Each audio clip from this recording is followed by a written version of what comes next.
Kevin et Guillaume, bonjour. Bonjour. Bon, ça va toujours? Bah nickel, toujours, très bien même. Bon, la semaine dernière, on vous a quitté en Espagne. Vous avez embarqué à Tarifa, en direction de Tanger.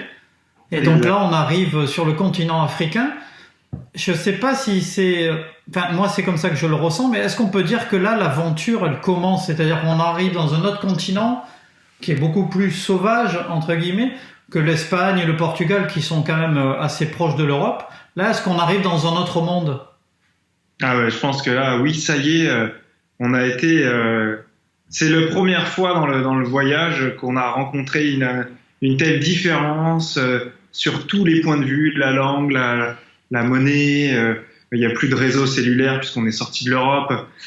C'est clair que là, je pense qu'on a considéré vraiment, mais dès le port de Tanger, qu'on vit l'aventure. Et c'est ce qu'on voulait faire le plus rapidement possible, atteindre l'Afrique pour commencer vraiment à vivre l'aventure. C'est pour ça qu'on faisait quand même des sessions assez grosses en Europe. Et ben voilà, le Maroc, premier pays totalement différent de tout ce qu'on a pu voir et premier contact avec l'aventure. Ouais. Et quand vous débarquez avec vos vélos, ça suscite de la curiosité, de l'indifférence. Vous avez senti un regard différent? Au tout début, donc à Tanger, non, c'est surtout nous qui étions surpris là, de ce qui nous arrivait. On était déjà allé au Maroc avant, mais on était, c'était accompagné, c'était dans un autre cadre, et puis on était pris en charge par des gens. Alors que là, on est arrivé à Tanger, on se sentait seul. Et les vélos, donc non pas au début, mais après, oui, sur la route, je me souviens les enfants surtout, ils aimaient bien voir les vélos, ils nous couraient un peu après, où ils étaient un peu curieux. Et puis une fois, moi j'ai crevé, et on a fait la réparation entouré de 5 enfants qui voulaient nous aider, donc ils nous apportaient du matériel. Bon, évidemment, il n'y a rien qui fonctionnait. Ils nous apportaient même leur vélo qui était en panne. Donc il y a eu un moment, un échange. Donc oui, le vélo, surtout dans des régions reculées, beaucoup de personnes se sont demandé ce qu'on faisait là. Bah, c'est clair. Ouais. Alors, du coup, vous débarquez à Tanger, vous avez un plan de route tout de suite, c'est vous prenez un cap au sud, vous en profitez pour dormir sur place. Comment ça se passe quand vous arrivez? Alors oui, à Tanger, ce qu'on voulait surtout, c'était trouver un petit logement sur place. Et le plus simple était de réserver. Je crois qu'on était passé sur Airbnb pour trouver le logement qu'on a eu du mal d'ailleurs à trouver.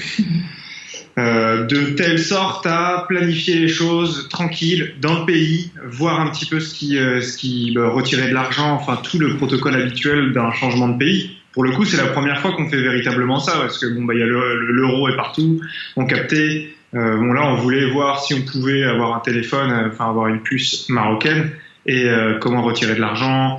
Bref, on avait besoin de temps. On se l'est pris à Tanger. Je crois qu'on est resté 2 nuits. Deux nuits. Et ensuite, on a pris pas cap au sud pour le coup, puisque c'est là, je crois que c'est là qu'on a commencé à changer notre itinéraire, parce qu'on s'est renseigné. C'est Guillaume qui s'occupait essentiellement pendant le voyage de l'itinéraire, et on a du coup pris direction de la ville bleue Chefchaouen. Donc on est pris cap finalement à l'est pour redescendre progressivement vers le sud. Et plus sûr, parce que au début on voulait longer la côte, on était parti sur ce schéma-là classique, mais c'est des routes qui étaient très grandes et très dangereuses. C'est les informations qu'on a obtenues à Tanger. Alors, on aurait pu avoir les informations avant, ça c'est clair, mais nous on l'a fait sur place, et du coup c'est comme ça qu'on s'est dirigé vers Chefchaouen par une petite route qui était quand même dangereuse, mais plus tranquille. C'est des axes secondaires, puis rejoindre vite les campagnes. Et quand on dit dangereux, c'est lié au camion, à la circulation. Ah ouais, là je crois que, on parlait de choc. Là, on a vécu un véritable choc dans le respect des cyclistes. On a complètement squeezé les pistes cyclables pour laisser un tout petit espace, des fois même pas du tout d'espace. Et autant les voitures se décalent, autant les camions, certains ne ralentissent pas. On l'a surtout vécu, on verra plus tard au Sahara. Mais c'est là qu'on a compris l'intérêt, c'est ce qu'on avait recommandé à d'autres cyclo-voyageurs, de prendre un rétroviseur, parce que ça frôle vraiment. Et on s'est fait des grosses frayeurs jusqu'au Sénégal, parce que ça conduit très près, quoi. Ah oui, c'est clair que c'est assez flippant, mais c'est vrai que moi qui suis pas mal d'aventuriers à vélo, l'Afrique c'est vraiment un continent à part pour ça, et que les camions, surtout la nuit, il y a des gars qui partent en ultra-endurance qui roulent aussi la nuit, et là c'est l'horreur. Ça, nous, on a été prudents, on s'est toujours dit qu'on voulait éviter de rouler la nuit. Et on en a fait, je sais pas, sur tous nos jours d'aventure, peut-être moins d'une semaine, quoi, au total, donc ça va. Alors là, on a parlé de la sécurité. Au niveau du climat, comment ça se passe quand vous arrivez? C'est écrasant, la chaleur? Il faisait chaud, mais pas écrasant. Non, on est arrivé, on est arrivé au mois d'août, à peu près. Août, ouais, c'est ça, entre août et septembre. Et non, pour l'instant, ça allait, on était bien. C'est, plus on descendait, plus il faisait chaud. Donc au début, ça allait, mais après, surtout dans des régions très désertiques où on a le soleil toute la journée. On pouvait sentir par moments des grosses pointes de chaleur, mais l'astuce, c'était pas s'arrêter, rouler, faire du vent. Mais ça allait, et puis on restait couvert pour se protéger du soleil. Ça, c'est très important. Est-ce que vous avez des petites anecdotes liées au Maroc, à la partie nord du Maroc, on va dire? Est-ce que vous avez fait des rencontres sympas, une petite galère? Ça, des rencontres sympas au Maroc, c'est certainement tous les jours. Il y en a eu des... C'est vrai que c'est un pays qui nous a marqué, on en parle beaucoup, parce que c'est le premier pays qui nous a... Là où on a rencontré beaucoup de surprises, on a rencontré beaucoup de personnes. Donc ouais, des anecdotes, on en a pas mal. Il y a eu celle où on était pas très loin de Fès.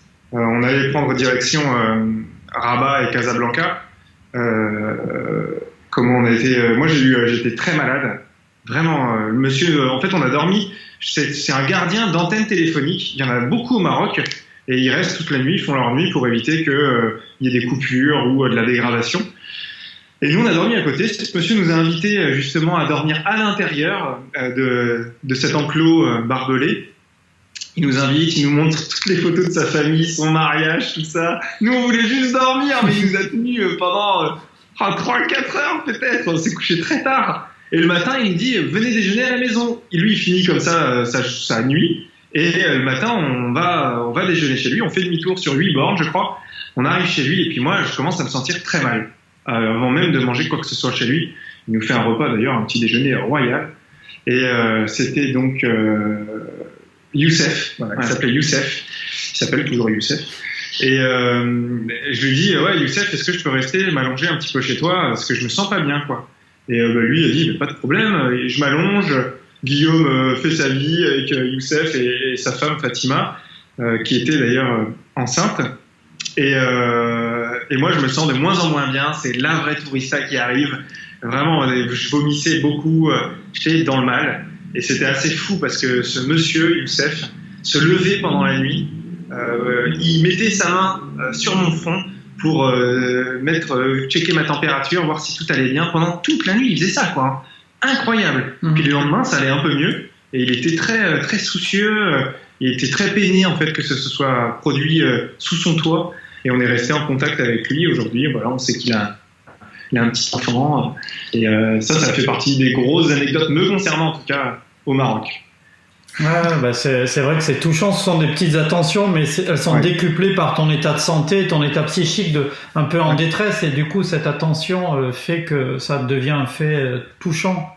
Ouais, tout à fait. Ouais. Et est-ce que vous avez eu des galères à vélo? Les routes sont peut-être moins bien entretenues. Vous avez eu des galères un peu à vélo au Maroc? On s'attendait à ce que les routes soient dégradées et qu'on ait des complications pour circuler. On était très surpris globalement. Les routes étaient beaucoup de routes goudronnées, de bonne qualité. Enfin, c'était c'est en cours de ils mettent ça en place un peu partout dans le pays. Alors évidemment, il y a plein de chemins reculés qui ne le sont pas, mais là, on a pris des routes secondaires assez petites et à chaque fois on était surpris par le revêtement qui était un bon revêtement. Donc là-dessus, ça a beaucoup évolué. Nous, on s'était renseigné quand même sur des bouquins et puis d'anciens voyageurs à vélo et on avait ce souvenir que des fois ça va être très très dur. Eh ben non, rouler au Maroc à vélo, c'est un plaisir. Alors là, on a parlé de la partie Maroc, même si le Sahara en fait partie un petit peu, mais on se le garde pour la semaine prochaine. Oui, Du coup, la semaine prochaine, on arrive au désert. Exact. Ok. Est-ce que vous pouvez donner une bribe pour garder l'attention, pour créer un petit teaser, une chaleur incroyable? Oui, je pense que c'est ça, les portes du désert du Sahara. Déjà, c'est un moment très puissant en tant que cyclo-voyageur, je pense, et toute personne qui arrive à un désert qui est très progressif d'ailleurs, puisqu'on est sur de la roche au début et puis on arrive enfin à du sable. Et c'est exceptionnel et c'est le début des grosses chaleurs, mais non pas un grand changement de climat, mais c'est simplement qu'il n'y a plus d'ombre. Et pour se couvrir, ça devient préoccupant. Et c'est ça le Sahara. Et ouais, c'est une aventure de malade, de malade. Bon, écoute, on va rentrer dans le détail la semaine prochaine. Plaisir. En attendant, portez-vous bien. De même, merci beaucoup. Et puis à suivre. Salut les gars. Ciao, à la semaine prochaine.